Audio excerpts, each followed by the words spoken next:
Hey, good morning or good afternoon, depending on where in the world you're signing in from. I know there's at least a couple time zones, so certainly appreciate everybody's participation today. I've got with me Bob Archer, CEO of Pinnacle Silver and Gold, for a quick update in the company's most recent press release, updating the market on the El Potrero project in Mexico. How are you today, Bob? I'm doing well, thanks, Romeo. Hope you're Awesome. doing well too. Yeah, no, appreciate it. So here's how today's going to work. I've got some questions for Bob that we're going to go through, and then we'll throw it to the live audience for any questions you have. It's a short event today, so if you do have questions, try to get them in early so you can squeeze them into the conversation. But there's a chat button on the bottom right of your screen, and that's where you can ask questions at any point during today's event. If we don't get to your question just for time or it doesn't quite fit with today's conversation, I'll still make sure that the Pinnacle team gets access to that question, along with your email or phone number, depending on what you entered into our system, and make sure that they get back to you as soon as possible. The only other piece of housekeeping I'll get to today is that today's event is being recorded. Will be available for replay in the early afternoon Eastern time, so probably late morning Pacific time. It'll come right in your inbox for those of you in the room, and at that point you can feel free to share it on. It'll also be on Six's YouTube channel and eventually on participating websites. So, Bob, if you don't mind, I'm going to get right into the protein. I know your press release, the one we're covering today, not the one about the ticker change, which is still relevant, but the project update covered a lot of ground, from geological discoveries to plan assessments to permitting. So what I wanted to ask is, what do you see as the most significant development or breakthrough that came out of your most recent site visit and assessment work? It's maybe partly because I'm a geologist myself, but I think what came out of that visit was really the most significant thing to come out of the visit was a better geological understanding of what seems to be controlling the mineralization on the property. The other aspects, we did take in a couple of consultants, one to do a plant assessment and one to look at the site from a permitting perspective, and those things were advanced, and we had some great discussions. But in terms of the significance for the development of the project itself, what we discovered was the importance of what's called a dike, quartz feldspar porphyry dike, that is displayed not only on surface, but it's observed underground as well. And some of the underground workings that are there were entirely within the dike, and that's not really the main host for mineralization.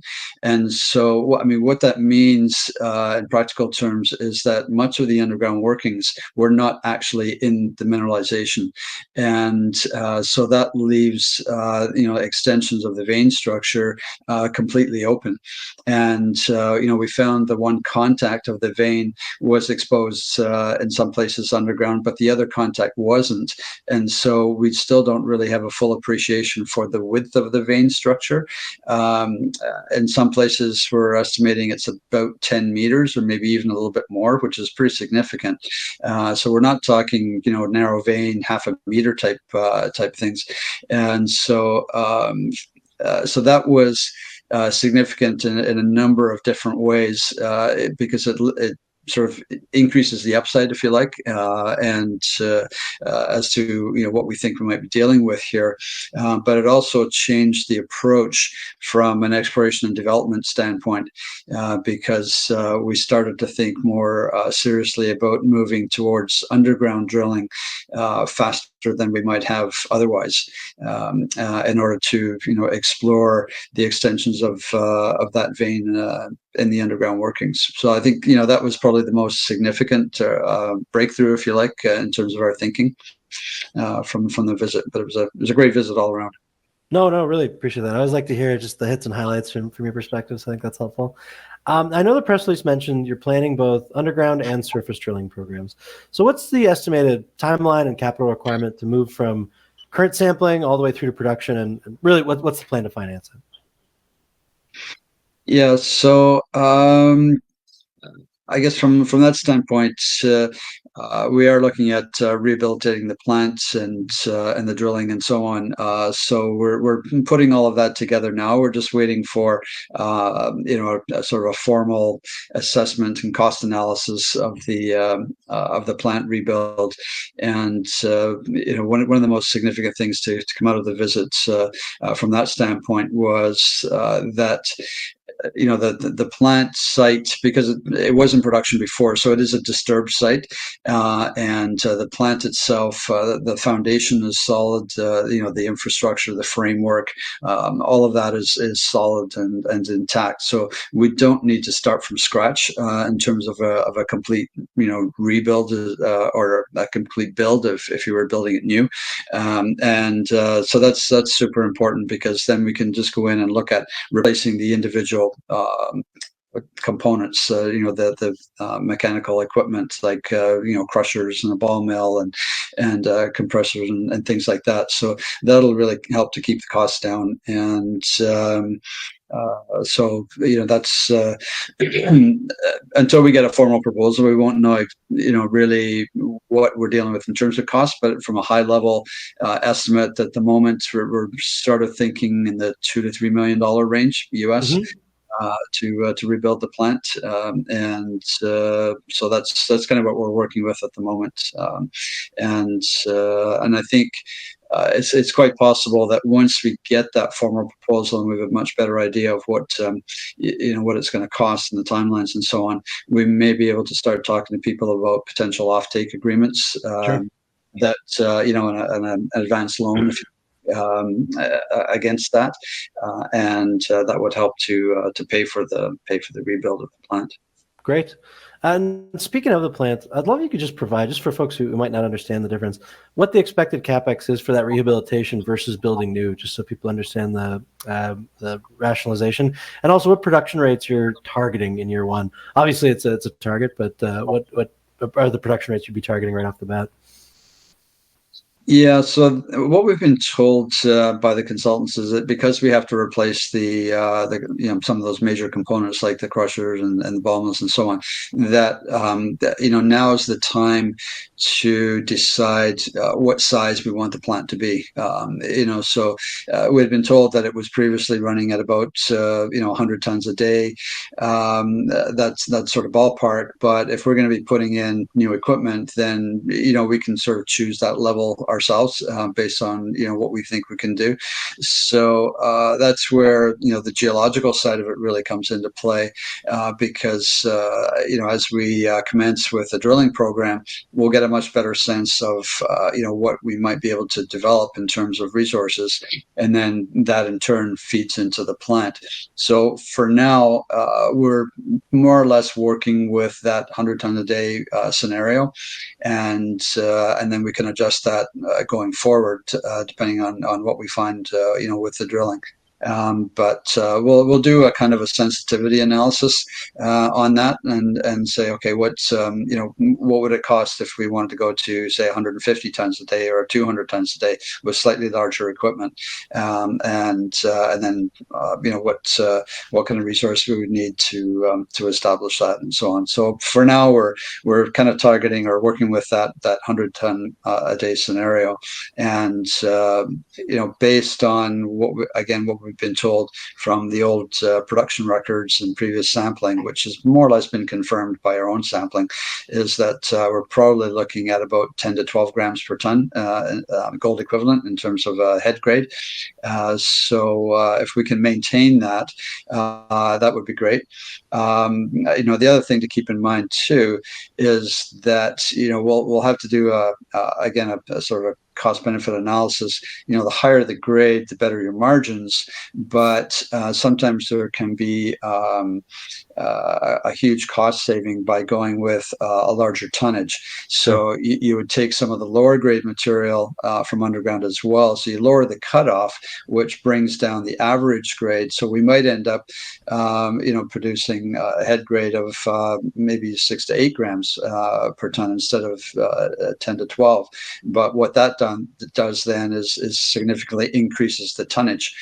So you can go with maybe a 2, 3, even 400 ton per day plant, and get your unit costs down quite significantly. So these are all the sorts of things that we'll be going through as we go forward, and looking at those costs of the capital costs of doing that, of course, as well. Nope, makes sense. And I know you mentioned that you took a permitting consultant to site. And I know there's already some questions in the chat about permitting, so we'll get to those in a second. But just curious, what was the outcome of that visit? Yeah, probably the most significant thing really for now is just a confirmation that because this is a disturbed site because it was in production before, that will um, reduce the amount of work baseline studies that need to be done. We're not just going into a new pristine area. We'll be looking at forestry permits and all this kind of stuff, cutting down new trees. This is a disturbed site, and the entire plant area, where the camp was, the offices, all that sort of thing, tailings facility, and there was even an old airstrip there, which obviously was disturbed as well. Sure. So, and then the roads leading up to the mine portals themselves. So, having that is going to make a big difference in terms of the permit applications. So, we had some good discussions over what the consultant thought we would need right off the bat in terms of basic data. So we've already started to pull all that together in terms of maps and surveys. We have a surveyor on site right now, taking topographic surveys and all the measurements that need to be done for all these maps and so on. So I think that was the biggest thing that came out of it. But also talking about the process that we'll need, for permit applications, because at this point in time, Pinnacle, or at least the Mexican subsidiary, is a new company in Mexico, and this is a new project for us, Sure. just having acquired it in late February. So the authorities don't know who we are; they don't know about the project, and so I'm actually going back to Mexico this coming week to meet with the government authorities, and along with our environmental consultants and our environmental lawyer, and just to introduce ourselves, introduce the project, tell them a little bit about what we want to do, and get us on their radar screen basically, and get their thoughts on what they think we're going to need in terms of the baseline studies and data, because we want this to be a smooth process. We don't want to just go in and collect a bunch of stuff based on what we think we need, Sure. and then sort of throw it at them, and then have them take several months to review it, and then come back and say, well, we need this, this, and this. So it is a bit of an iterative process. So if we can get all that straight up front, then I think it'll go much more smoothly. So that's why I'm going back to Mexico next week. Great. No, appreciate that. Now I want to talk about the resource generally. I know the historic resource shows 45,561 tons at high grades, but you noted the property hasn't been systematically explored with modern methods. So based on your geological understanding so far, what's your view on the potential to expand the resource base? Well, I think the potential really is it's open-ended at this point in time, because that historic resource was really just based on some old data from underground, where they had put together some blocks based on underground sampling and some of the production records from the 1980s, and there's been almost nothing done since. So we've mapped the structure and the veins out for about 1.6 kilometers on surface so far, and we know it does extend at least to the north, and the underground workings themselves occupy a strike length of about 500 meters. And as I was mentioning a minute ago, part of those underground workings were actually in the adjacent dike rock, and not even in the vein. And so we still have to drill the vein and explore that. So I think there's a lot of potential here to really expand on that. But I'm hesitant to put any actual numbers on it at this point in time. But there's certainly significant potential to increase that historic resource quite significantly. Great. Now there's some questions in the chat I wanted to jump into real quick, just because there's quite a few, and I'm hoping to speed through some of them. David Tussle and S. McLeod both basically asked how much cash on hand you have right now, and how much really is needed for the next 6-month period. Yeah, so we've got, I guess, a couple 100,000 at the moment. So, we're going to need more money for drilling, which has always been the case. And when we launched this project and the company back at the end of February, the exchange put a cap on how much money we could raise at the time because we were under 5 cents. And so now that we're over that, we can do a more substantive financing, but we will have to finance to fund the drilling and some of the permitting work going forward. And then going forward, looking out, 12, 18 months, that's going to depend a lot on what the plant assessment comes back with, how much we think we might need to raise. We're going to have to get a sense of the permitting before we can get into, the reconstruction of the plant.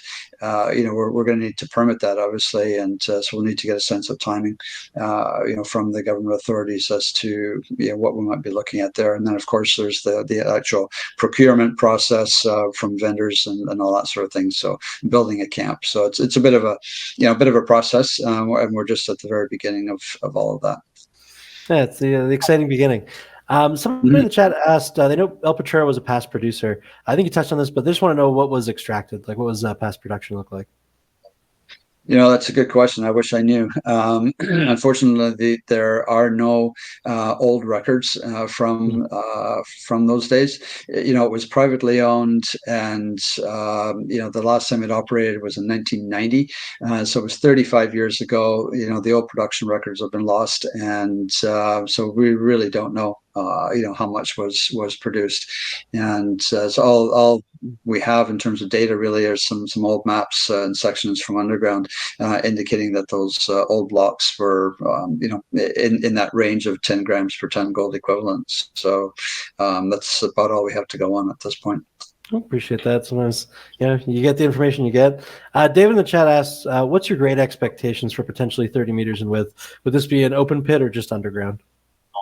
Oh no, it'll be strictly underground, and it's not. To be clear, it's not 30 meters in width. This is 30 meters along strike. So that's what's been and that's just what's been exposed underground on one level that we've sampled. So we really don't know what's beyond that.